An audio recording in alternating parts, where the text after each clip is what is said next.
Agora vamos ver quem está apto a dar lances. E como funciona o credenciamento?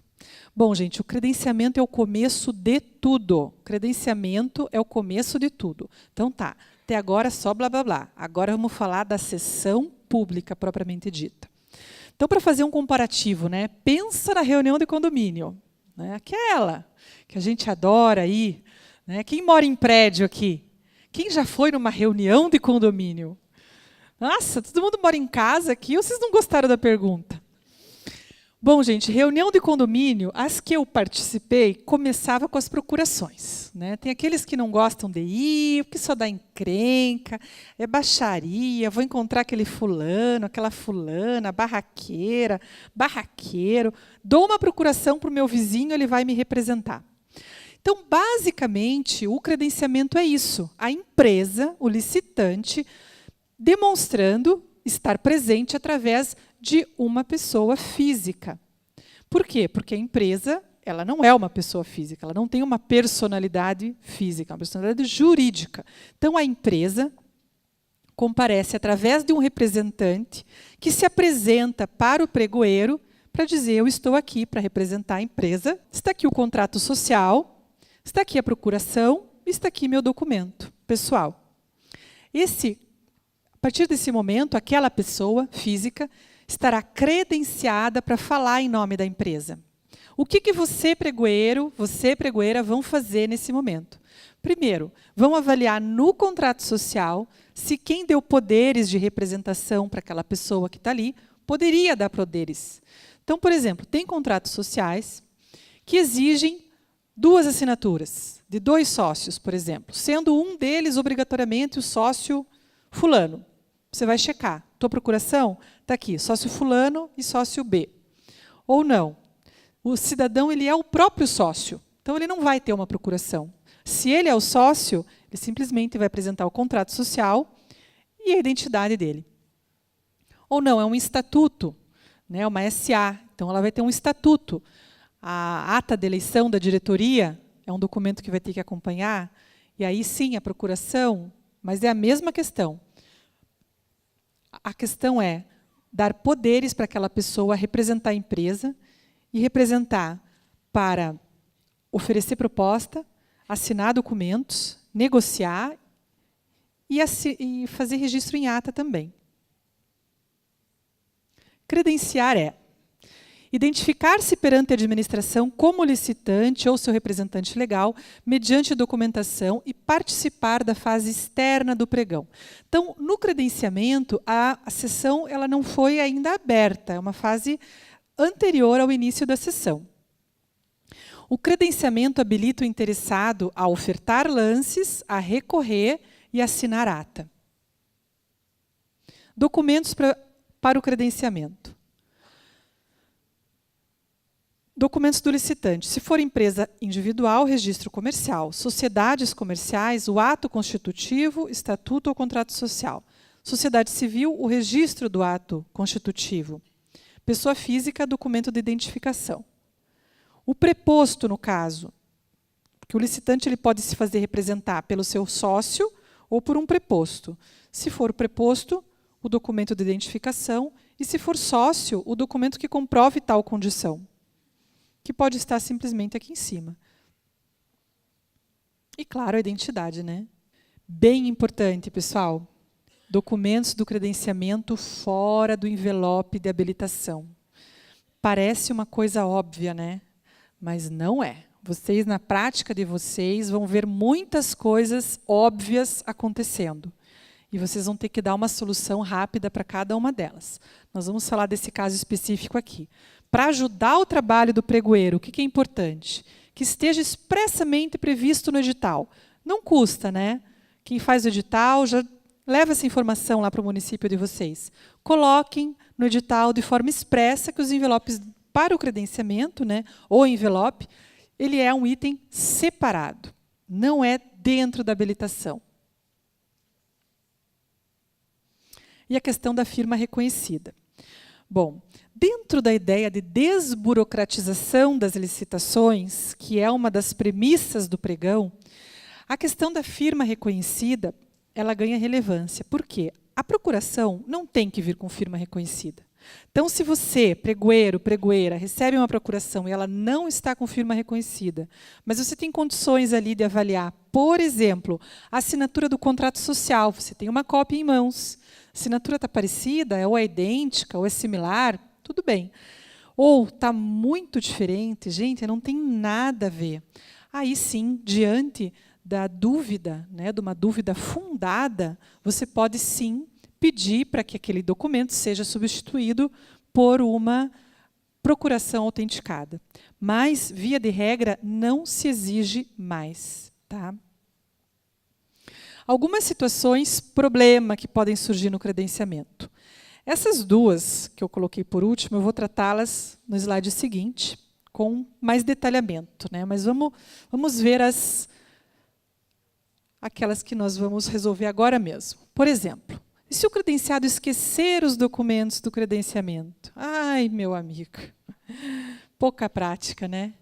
Vim me credenciar, ótimo, cadê os documentos? Ixi, esqueci. O que você faz? Duas possibilidades, pregoeiro e pregoeira. Você pode simplesmente decidir naquele momento, bom, se não trouxe o documento do credenciamento, mas trouxe habilitação e proposta, aceita os documentos de habilitação e proposta e aquela empresa vai concorrer apenas com a proposta que ela apresentou, sem poder participar da fase de lances. Essa é uma hipótese. Outra hipótese que você, pregoeiro, pregoeira, pode decidir no momento, levando em conta, por exemplo, o número de interessados. Já pensou se fazer isso com a única pessoa que aparecer? Você matou a licitação, né? Você vai ser o querido da administração ali. Né? O que você pode fazer? Bom, uma alternativa. Suspende a licitação, suspende a sessão por meia hora. Meu amigo, corre buscar. Corre, voa buscar. Ah, mas eu não sou desse estado. Pois aí não, né? Aí bondade tem limite também, né? Próxima vez fica a lição, né? Diz que tem dois jeitos de aprender, um pela dor e um pelo amor. Né? Eu tentei pelo amor, mas daí no teu caso vai ter que ser pela dor mesmo. Mas essa posição do pregoeiro, né? Essa atitude proativa que ele pode tomar para resolver problemas de modo a beneficiar a administração, ela é muito válida, né? Porque, via de regra, isso não está escrito em lugar nenhum, que você tem que fazer isso. Mas você pode fazer isso pela motivação de garantir a competitividade, né, da licitação e de garantir também que aquela contratação ocorra. Mas, via de regra, se não tem o documento do credenciamento, a pessoa não tem como se credenciar. Basicamente isso. Precisa desclassificar? Não, ele vai concorrer, aquele licitante vai concorrer. Mas seria equiparado ao licitante que manda documentos pelo correio, que também é possível. Manda pelo correio, mas, evidente, não vai participar da fase de lance, que cá entre nós é a fase mais importante. Né? Apresenta documento por fax. Meu Deus. Back to the 90s. Né? Ninguém nem tem fax mais, mas esse aí dá um jeito de apresentar documento por fax. Qual a saída? Pode ser, vamos pensar junto aqui. O que vocês acham das mesmas opções da possibilidade anterior? Porque apresentar por fax e esquecer é quase a mesma coisa, né? Fax é complicado. Mas, enfim, ou não credencia, ou vai dar um tempo para esse sujeito trazer a documentação correta.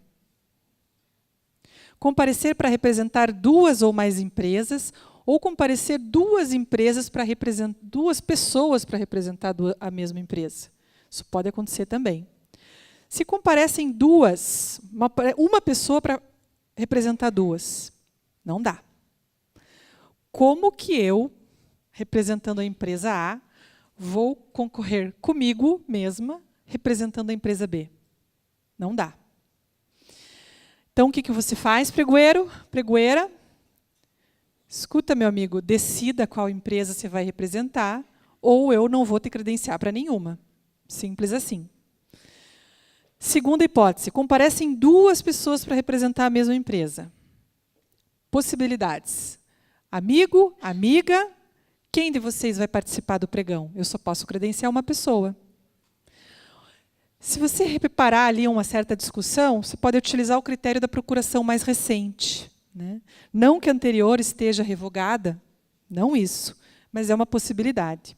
O importante é vocês saberem que duas pessoas não podem nem representar uma empresa, nem a mesma pessoa representar duas empresas.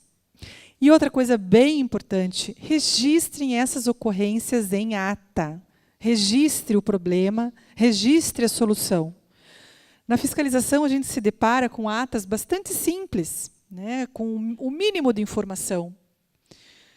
Às vezes, você repara que só foram preenchidos os espaços em branco, né, de hora, dia, local, empresa e valor da proposta ganhadora.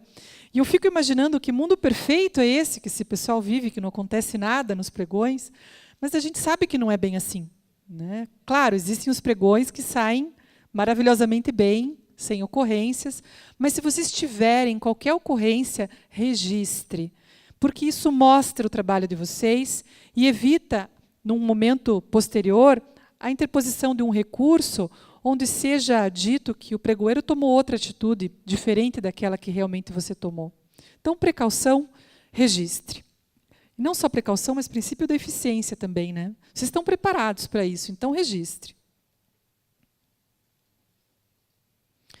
E aquele sujeito que aparece para representar a empresa, que tem entre 16 e 18 anos?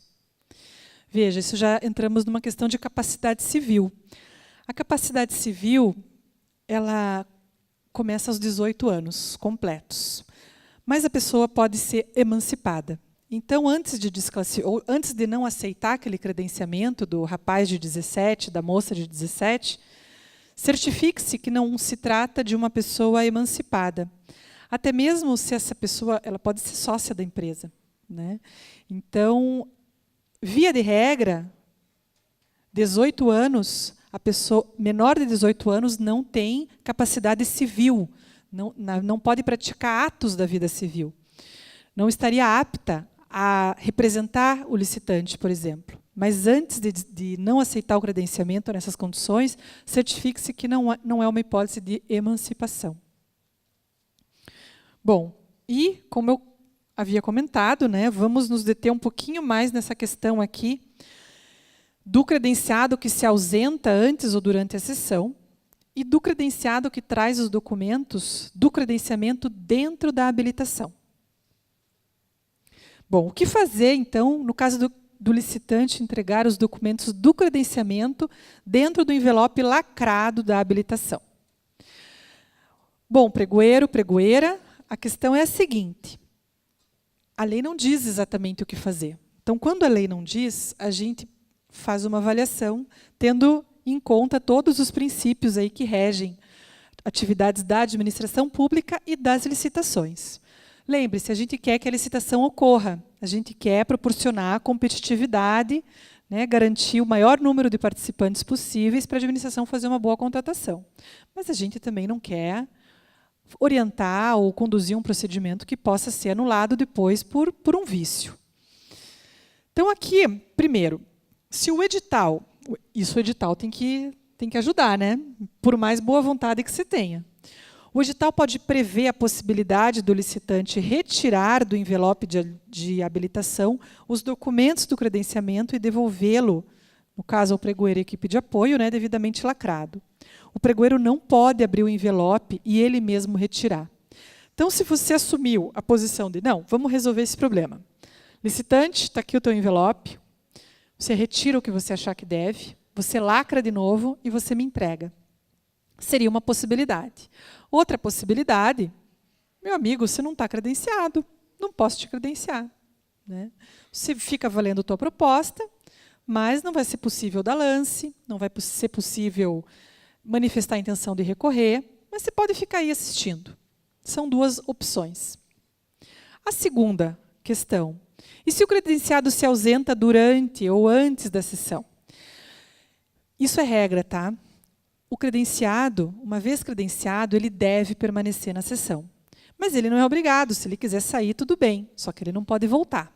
A partir do momento que o credenciado se ausenta da sessão, ele é como se houvesse um descredenciamento para as etapas seguintes. Fica valendo os atos praticados até aquele momento.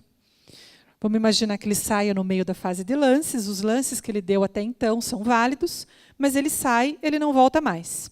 E você o que faz, pregoeiro? Você registra. Você registra que o licitante tal saiu da sessão, deixando de participar do certame a partir desse momento. E o credenciamento no pregão eletrônico? É restrito aos licitantes que se cadastraram no sistema específico do certame. Veja que livra vocês de uma bomba, né? Uma bombinha, vamos chamar assim. Então, o pregão eletrônico já vem com essa vantagem. O credenciamento é feito no sistema. Pregoeiro, equipe de apoio e órgão da administração também devem estar cadastrados. Tá, fim da etapa de credenciamento. Vejamos o que acontece em seguida. Agora sim, começa a sessão pública. Recebimento dos envelopes de habilitação e a proposta comercial pelo pregoeiro e equipe de apoio. Abertura do envelope de preços. Análise crítica da proposta comercial pelo pregoeiro. Exame de conformidade. E o início da fase de lances. Bom, o artigo 4 da Lei de Pregão, Lei 10.520, regulamenta, né? A fase externa do pregão será iniciada com a convocação dos interessados e observará as seguintes regras. Aberta a sessão, os credenciados e seus representantes, né? Repare que ao dizer os seus representantes, está dizendo implicitamente que o credenciamento já aconteceu. Apresentada a declaração dando ciência que cumprem plenamente os requisitos de habilitação, entregarão os envelopes contendo a indicação do objeto e do preço, ou um envelope, do qual se procederá à imediata abertura. E verificação da conformidade da proposta com os requisitos estabelecidos no procedimento licitatório. Então, vamos explorar um pouquinho mais aí a questão do exame de conformidade da proposta. Exame de conformidade, pregoeiros e pregoeiras, é a fase mais importante do pregão. Nessa etapa, vocês devem verificar se a proposta de preços atende ao objeto e a compatibilidade dos preços da proposta com os preços de mercado. Como que você vai avaliar a compatibilidade da proposta de preços com o preço de mercado? Isso exige que você, pregoeiro e pregoeira, se preparem antes da sessão. Não dá para chegar lá, como eu já vi acontecer em muita audiência trabalhista, né? Que chega o advogado na sala, né, na antessala da fulano de tal. Ele não conhece nem o cliente dele. Fulano de tal. E fica assim, né? O fulano de tal está do lado dele ali, né? Ele fica quietinho. Não dá para chegar assim. Tem que estudar antes essa matéria. E é claro, a quantidade de estudo, evidente, vai depender do tamanho, da importância daquele objeto para o município, dos valores envolvidos, da complexidade do objeto. Né? Você vai fazer um pregão para uma situação nova, que você não tem uma experiência anterior, é um tipo de preparação. O objeto é complexo, mas eu já fiz 4 vezes um pregão dessa natureza. Você pode ir mais leve, mas, de qualquer forma, preço sempre é necessário a revisão anterior para que você tenha subsídio de negociação. Senão, naquele momento, o que vai existir? De um lado, o fornecedor, que conhece tudo do mercado dele, afinal de contas, ele vive disso. E, do outro lado, você, pregoeiro, que chegou tão preparado quanto aquele advogado trabalhista, né, que geralmente acontece em escritórios grandes, né, que tem lá 700 advogados, que ele vai conhecer o cliente no dia da audiência, né, minutos antes. Você não quer ser esse advogado. Você quer ser aquela pessoa que tem noção do preço. É evidente que, às vezes, para você chegar no preço real, né, é muito difícil. A assimetria de informação, ela não colabora nesse particular. O fornecedor, ele é um especialista daquele assunto. E você não. Mas você tem, sim, como se preparar antes, procurando informações em sites especializados, né, de preços daqueles produtos, ou mesmo se informando com a unidade técnica da qual veio o pedido. O que não dá é chegar ali, oi, né, sem ter decorado tua fala, basicamente. E essa compatibilidade de preço, não se confunde com aquela pesquisa de preço anterior que a área de compras tem que ter feita, que a unidade requisitante tem que ter feito, né, a depender da estrutura do município. Não tem nada a ver com aquela pesquisa de preço que subsidiou o termo de referência. Mas, evidente, você, pregoeiro e pregoeira, vão olhar a pesquisa de preço. Vão verificar, ela é atual? Ou ela é de, sei lá, pegaram uma pesquisa de preço de 2015, colocaram aqui. Não, isso não é uma pesquisa atual. Talvez nem a de 2017 seja considerada atual, a depender do objeto. Então, você não vai fazer a pesquisa de preço, mas você vai, sabendo para a licitação, mais ou menos o preço de mercado e até onde você pode espremer o fornecedor. Porque também não dá para espremer demais, gente. Não dá, porque senão o que vai acontecer? Ele pode não entregar o objeto.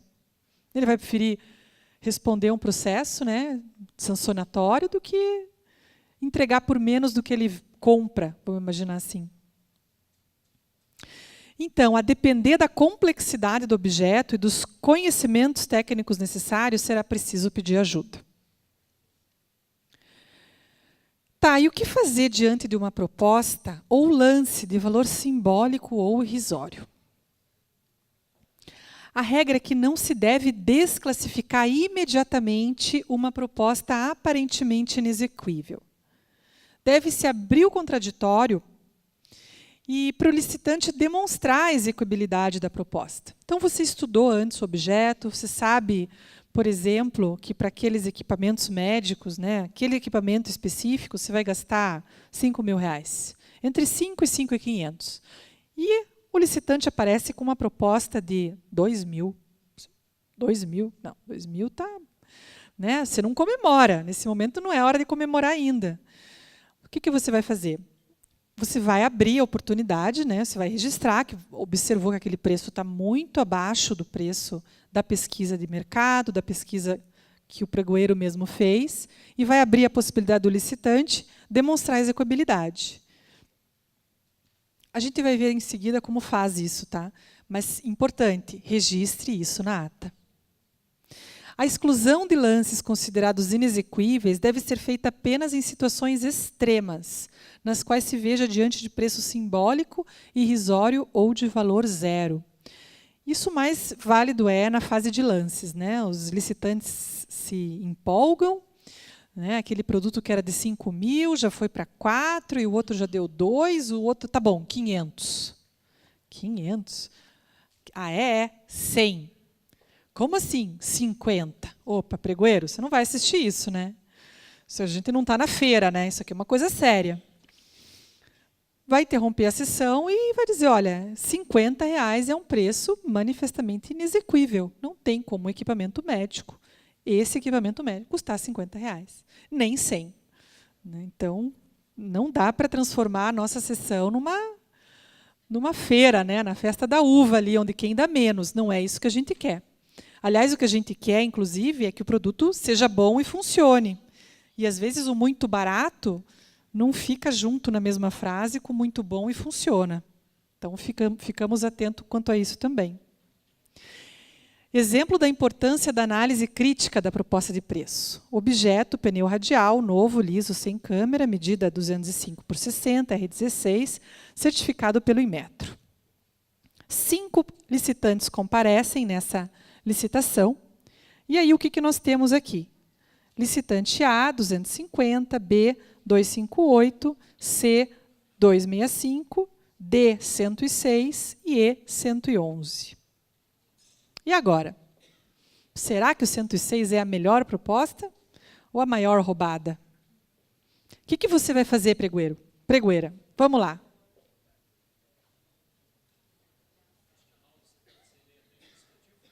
Perfeito. Questionar o licitante da execuibilidade da proposta. Como é que você vai fazer isso? Bom, diante da disparidade entre as propostas de menor, na verdade não é 111, né, é 106, e a de maior valor, recomenda-se ao pregoeiro que exige prova de execuibilidade. Como você pode fazer isso? Nesse caso do pneu, uma possibilidade seria exigir que o licitante apresente documentos, como nota fiscal, e comprove que a especificação do bem é compatível com o edital. Por quê? Isso. Vou contar uma história para vocês. Existe um crime chamado roubo de carga. Acontece muito lá na Dinamarca. Aí o que acontece? Roubo de carga, o produto do roubo, ele é vendido, claro. Você acha que o bandido realmente vai querer aquele estoque de remédio só para ele? Claro que não, ele vai vender. E um estoque de magnitude daquela vai vender para quem, gente? Vai vender para atacadistas, né? Ou administração pública. Então, pedir nota fiscal é uma forma de você garantir a origem, né? A origem lícita do bem. Porque se um bem vier para a administração com uma proposta muito baixa, não é porque é o seu dia de sorte. Não é, acreditem em mim. Né? O seu dia de sorte pode até ser, mas não vai ser por causa disso. É o seu dia de alerta. Opa, o que estão querendo me vender aqui? Será que é pneu novo mesmo? Ou é recapado? Né? Vou ter que chamar alguém que entenda. Então, preço muito baixo, liga o alerta e peça para o licitante comprovar a execuibilidade. Ainda sobre exame de conformidade. O pregoeiro é responsável por fazer a pesquisa de preço? Não é responsabilidade do pregoeiro realizar a pesquisa de preço na fase interna da licitação. Todavia, ele deve analisar se foi feita a pesquisa recente e se os critérios utilizados foram aceitáveis. Então, veja, aquela etapa inicial, para definir o preço de referência, você está livre disso. Porém, a etapa que se refere à análise durante o pregão, aí é contigo, pregoeiro. Assim entendeu o TCU, conforme o Acórdão 2147 de 2014. Ainda que a pesquisa de preços tenha sido efetuada por outrem, ao pregoeiro e à autoridade superior cabem verificar se a coleta de preços seguiu critérios aceitáveis. Ufa, tiraram um pouco de vocês, né? Não é só pregoeiro, não. A autoridade superior também tem que se envolver. Quem seria a autoridade superior? Isso depende de cada administração. Mas pode ser, por exemplo, o secretário daquela pasta, que está promovendo a licitação, ou até mesmo o prefeito, geralmente quem assina o edital. Bom, e como pregoeiro, eu devo decidir tudo sozinho? Não.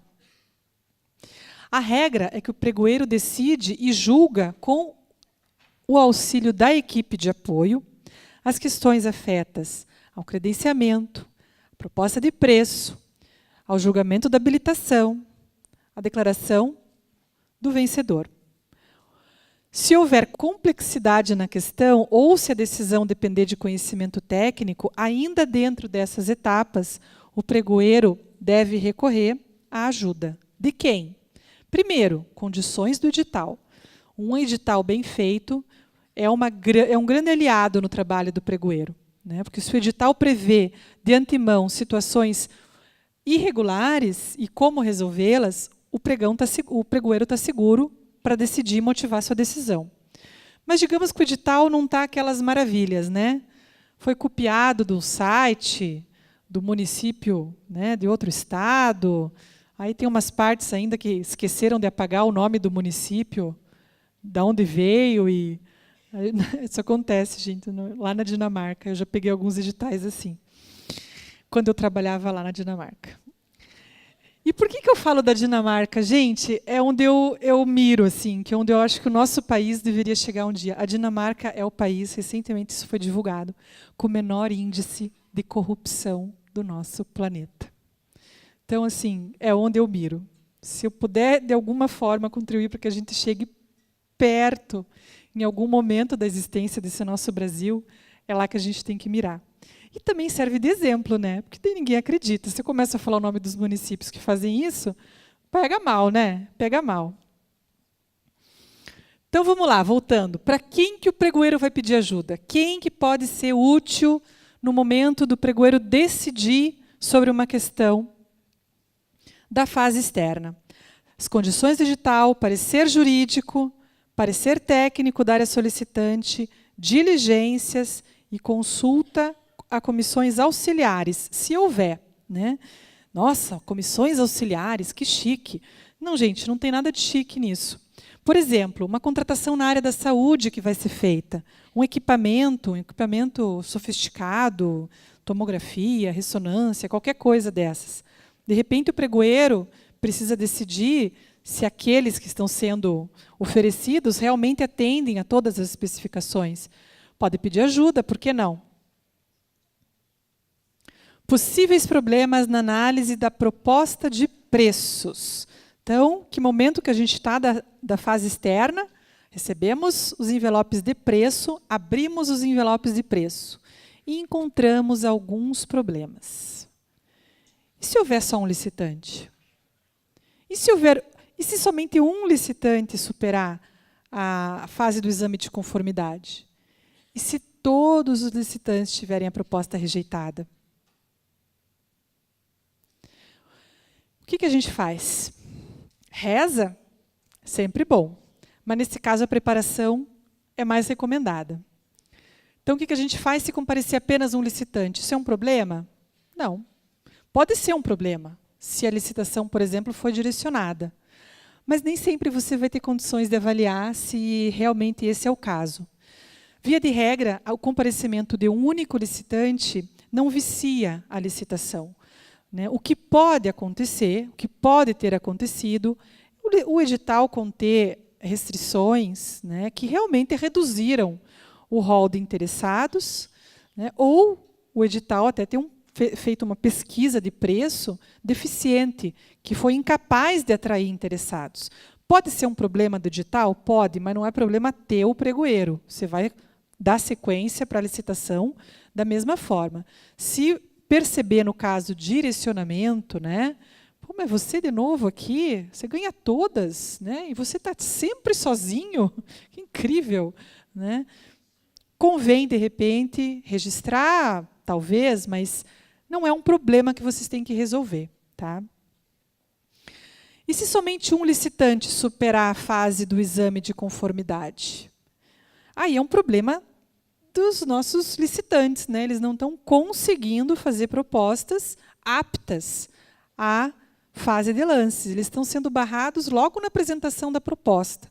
Então, por que ele pode ser barrado? Por exemplo, apresenta uma proposta com valor acima daquilo que o edital previu de valor máximo, ou apresenta uma proposta errada, a administração pede um objeto, ele oferece outro. Enfim, tem a proposta rejeitada. E somente um supera. Tem algum problema? Não, não tem. Não tem nenhum problema um pregão com um licitante apenas. E outra situação aqui. E se todos tiverem a proposta rejeitada no exame de conformidade? Ou ainda, se todos forem declarados inabilitados? São situações diferentes, mas que demandam a mesma solução. E a solução passaria pela decisão do pregoeiro em salvar a licitação ou declarar a licitação fracassada, devolver o processo e dizer para a área de compras, refaçam, não deu certo. Como que você poderia salvar essa licitação?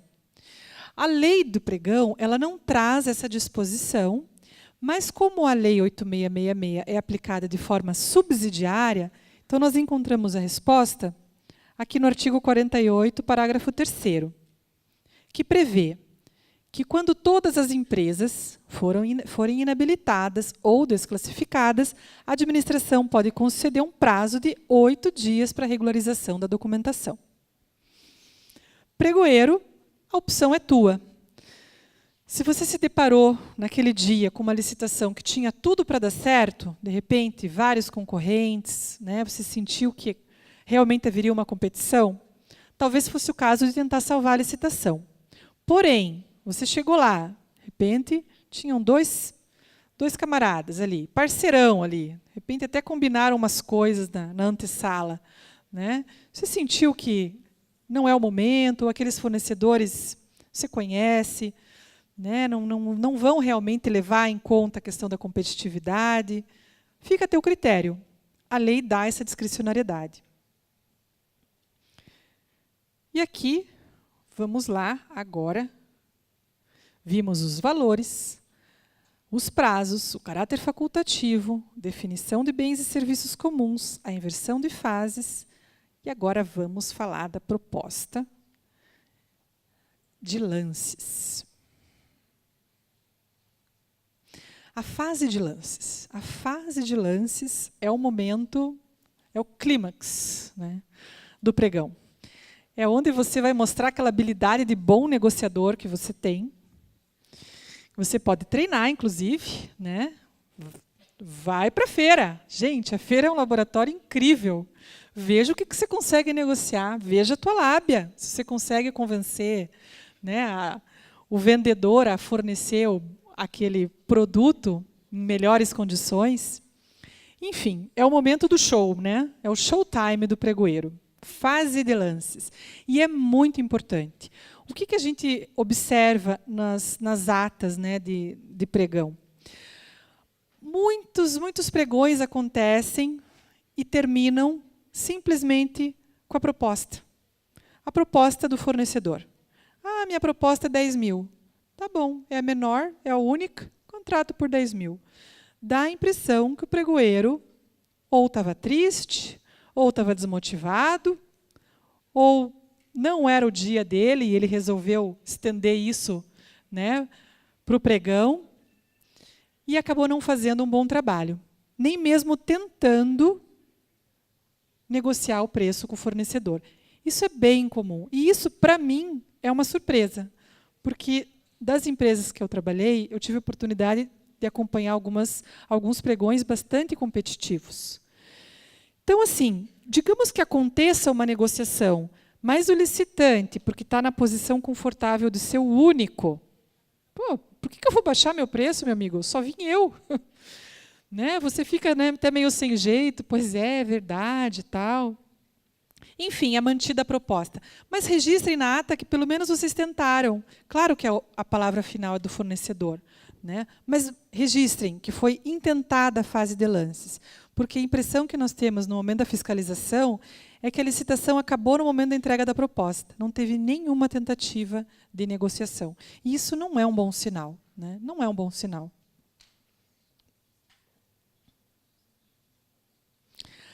Então, a fase de lances é a possibilidade da administração, através do pregoeiro, negociar a redução do valor da proposta, buscando a vantajosidade econômica na contratação, sem alterar outras condições.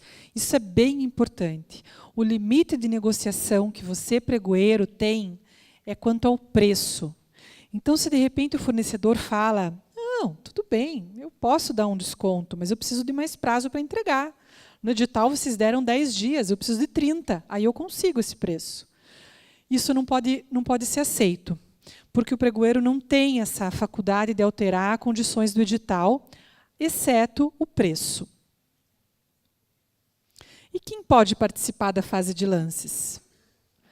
O autor da proposta de menor preço, aqueles que tenham apresentado proposta de valores superiores até 10%, né, da melhor proposta.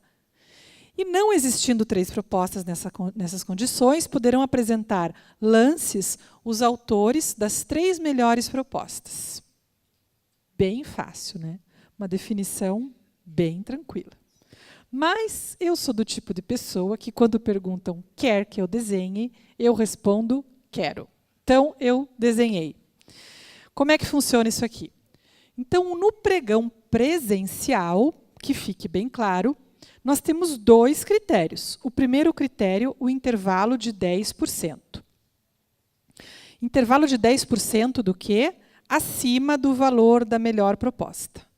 Então, aqui nós temos um exemplo, onde a melhor proposta, né, é essa do meio, e esses 4 licitantes ficaram com propostas acima, em até 10% do valor. Esse seria um critério de seleção para a fase de lance. Esses 5 licitantes, no caso, a melhor proposta e mais os 4 aqui, estariam aptos a seguir a fase seguinte, que é a fase de lance. O segundo critério, quando não houver 3 melhores propostas aqui no mínimo, esse vai ser o critério a ser apresentado. As 3 melhores propostas. Não importa a diferença, nesse caso, quanto a melhor, né? São as 3 melhores. Então, aqui, nós temos a melhor proposta, nós temos uma que ficou dentro de 10% acima, e nós temos duas que ficou acima de 10%. Por esse critério, eles também estão habilitados para seguir para a fase de lance. Então, vamos lá no exemplo prático nas licitações do pregão presencial. Então, nesse pregão presencial, compareceram 6 empresas. A primeira ofereceu 95, a segunda 90, a terceira 97, a quarta 99.800, a quinta 99.100 e a sexta 98.100. Identificamos a proposta de menor valor, 90 mil. Acrescentamos 10% desse valor, chegamos a 99. 99 mil é o valor de corte, ou seja, acima de 99 mil não segue para a fase de lance. Nessas condições, quem que a gente encontraria? Para participar da fase de lance, a empresa 1, a empresa 3 e a empresa 6. Seriam desclassificadas as propostas da empresa 4 e 5, porque superam o valor de corte. Quem poderá participar? Empresas 1, 2, 3 e 6. Esse é o exemplo do critério 1. Agora vamos lá para o exemplo do critério 2, aquele que seleciona as 3 melhores propostas. Mesmo caso, temos aqui 6 concorrentes, 6 empresas. A primeira apresenta uma proposta de 95, a segunda de 90, a terceira de 101, a quarta de 102.800, a quinta 103.010, a sexta 111.110. A melhor proposta, identificada aqui, de menor valor, mais 10%, 99 mil é a nota de corte. O que nós identificamos? Propostas válidas para a fase de lance, empresa 1, empresa 3. Desclassificadas as demais empresas. Quem vai para a fase de lances? Empresa 1, 2 e 3.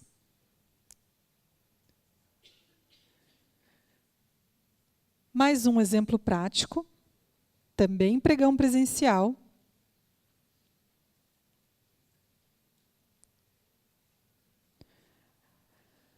Agora vamos na fase de lance propriamente dita, onde as empresas classificadas vão dar os lances. Os lances no pregão presencial, eles são lances sucessivos. O que isso quer dizer? A empresa concorrente só pode dar um lance menor do que o lance anterior. E a concorrência, ela se limita ao primeiro colocado. Parece muito óbvio o que eu estou falando, mas eu vou dar o exemplo depois do pregão eletrônico, e aí isso vai ficar bem diferente da realidade do eletrônico. Então, aqui, sempre a proposta nova ela tem que ser menor. O licitante que não tiver condições de oferecer uma proposta menor, ele tem que declinar, né, de continuar na participação. Ele não é obrigado. Então, vamos lá. As propostas iniciais estão aqui. Empresa 1, 95, empresa 2, 90, empresa 3, 101. Primeira rodada. A empresa 3 e a empresa 1, mesmo lance, 89.900, e a empresa 2, 88. Segunda rodada. Empresa 1, 87.900, empresa 3, 87 e a 2, 86.500. Terceira rodada, empresa 1 chegou no limite, não pode mais, declina. A empresa 3 ainda dá um lance e a empresa 2 cobre o lance anterior. Na quarta rodada, a empresa 1 já nem participa, a empresa 3 dá um lance, a empresa 2 cobre o lance do concorrente. Na quinta rodada,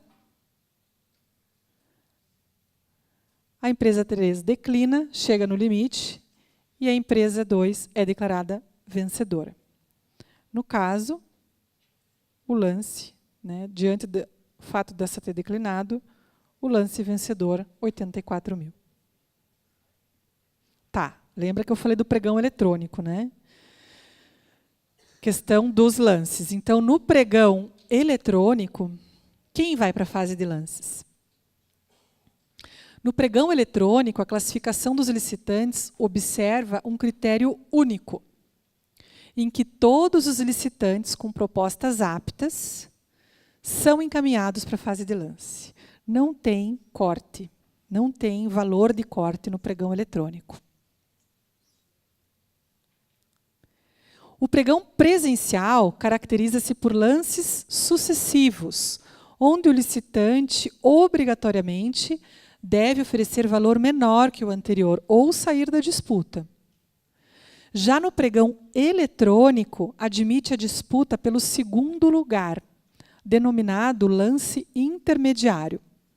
Isso acontece naquela situação em que o licitante percebe que o seu concorrente está oferecendo um preço inexequível, ou um preço muito próximo da inexequibilidade. E aí o que ele pensa? Bom, esse licitante não vai poder honrar com esse preço, ele vai acabar sendo desclassificado ou não vai honrar o contrato e vão chamar o segundo lugar. Eu vou me garantir no segundo lugar. O que isso significa? Que no próximo lance, ele não precisa cobrir o lance do concorrente. Ele dá um lance menor do que o dele próprio e permanece, nesse caso, num segundo lugar. Mas veja que é uma estratégia para quem realmente conhece, né, não só de pregão eletrônico, mas tem um pleno conhecimento do limite do seu concorrente. Para vocês, o que interessa é saber que existe essa possibilidade e saber que, no caso do pregão eletrônico, né, a concorrência pelo segundo lugar, mas no pregão presencial, não. Ao término da etapa de lances, surge para o pregoeiro 2 deveres. O dever de avaliar a aceitabilidade da proposta de menor preço e tentar uma negociação com o licitante para obter condições ainda mais vantajosas. O TCU decidiu que é dever do pregoeiro intentar a negociação fim da etapa de lances, com base no princípio da indisponibilidade do interesse público. Então, vamos lá. Naquele caso que nós vimos no último exemplo aqui. Então, foi declarado vencedor, a empresa 2 foi declarada vencedora, o valor 84 mil, a proposta inicial dele era 90, veja que existe uma redução, né? Por mim, eu me daria por satisfeita, mas a licitação não é minha, não é para mim, né? É para a administração. Então, o que eu tenho que fazer como pregoeira? Eu tenho que chegar para esse licitante aqui, para a empresa 2, e dizer, tudo bem, 84 mil, interessante, mas eu andei dando uma estudada nesse mercado e sei que esse produto, né, esse veículo 1000 que eu estou comprando de você, embora seja completo, equipado, eu encontraria ele no mercado, se eu pudesse comprar pela internet, por exemplo, por 60 mil. Está aqui, ó, pesquisei, vi. E aí como é que fica? Vamos melhorar esse preço? Então é o seguinte, pregoeiros e pregoeiras, tem que tentar reduzir o valor ainda mais depois da fase de lance. Não é uma tarefa fácil, né? Porque, poxa, o cara já foi declarado vencedor. Ele não tem que negociar mais nada, em tese, mas você tem que tentar. E você tentando, o que você vai fazer? Registra na ata. Registra na ata. A próxima vez que eu perguntar, vocês vão responder, hein? Senão eu volto desde o primeiro slide e mando trancar a porta. Essa psicologia funciona lá em casa. Então é o seguinte, pessoal, registra na ata que vocês tentaram. Não quer dizer que vocês têm obrigação de conseguir. O fornecedor agora ele está numa posição confortável, ele foi declarado vencedor da licitação. Mas vocês ainda assim têm que tentar reduzir o preço. Isso é o que os tribunais têm entendido e isso eventualmente pode ser cobrado de vocês. Se vocês fizerem e não registrarem na ata, é como se não tivessem feito, porque o controle vai ler o que está escrito. E se tiver escrito simplesmente que a proposta do vencedor foi aceita e, né, todos foram felizes para sempre, não vai, você pode ter que se justificar, né, e lembrar de uma situação anos depois de ser questionado sobre ela. Nem sempre a gente consegue, né? Então, a diferença importante aqui, pregão eletrônico, lance intermediário, pregão presencial, lance sucessivo. E ao término da etapa de lances, surge para o pregoeiro 2 deveres: avaliar a aceitabilidade da proposta de menor preço e tentar uma negociação com o licitante. Nessa questão de avaliar a aceitabilidade da proposta, entra novamente a questão dos preços inexequíveis. Assim como você pode negociar com o licitante uma condição mais vantajosa, pode acontecer o contrário, do preço chegar tão baixo que você, nesse momento, chegar para o licitante e dizer, tendo em vista o valor que você apresentou e o estudo anterior, né, o orçamento e tudo mais, eu quero prova da execuibilidade da sua proposta, sob pena de desclassificá-la. Então, assim, tem que negociar? Tem, mas tem que negociar quando você sentir que tem espaço. E não é um sentimento, né? Amor, carinho, não. É um sentimento consciente e racional. Eu sei que tem. Eu sei que tem porque eu estudei antes de vir para essa sessão, e eu sei que esse bem eu conseguiria pelo menos uns 3% a menos, porque os municípios ao meu entorno adquiriram recentemente os mesmos produtos por valor menor, inclusive desse mesmo fornecedor. Isso é possível de verificar de uma forma bem fácil nas licitações de medicamentos, porque o Banco de Preços em Saúde registra valores em tempo real, né? Eles registram, quem acabou de fazer a licitação já pode registrar sua ata, né? Outros objetos vão ter outras fontes seguras. Eu dou o exemplo do Banco de Preços, que é o meu amigo de todos os dias, né, na fiscalização. Então, duas situações ao término da fase de lances, que é bem importante. Primeiro, negociar. Em negociando, registra que negociou, mesmo que não resulte em nada. Outra coisa, preço inexequível, exigência da execuibilidade. Como eu já disse, né, esse é o entendimento do TCU. Uma informação importante, né? Que raio que essa mulher está falando de TCU, TCU? Você não é do TCE, minha amiga? O que é TCU? É o seguinte, gente. Existe uma súmula no Tribunal de Contas da União, se eu não me engano, súmula 222, e ela diz o seguinte: quando o Tribunal de Contas do Estado ou do município, que no Brasil a gente tem 2 municípios que têm seus próprios tribunais, né? São Paulo e Rio de Janeiro, mas quando o Tribunal de Contas local não tiver um posicionamento sobre o tema controvertido, sobre a situação, deve-se acatar, deve-se aplicar o entendimento do TCU. Então, o que eu faço? Primeiro, eu vou olhar o que o Tribunal de Contas do Paraná entende. Em não havendo uma decisão definitiva, pode haver um processo, mas que ainda não foi julgado, não tem acórdão, enfim. Não tendo uma decisão definitiva, eu vou olhar para o TCU, porque a opinião dele prevalece quando eu não tenho uma opinião formada dentro do tribunal. E as orientações que nós estamos trazendo hoje não são orientações assim da unidade técnica como unidade técnica, né? São orientações do pleno, ou das câmaras, são decisões. Às vezes eu posso particularmente nem concordar com alguma delas, mas isso não tem nenhuma importância aqui, né?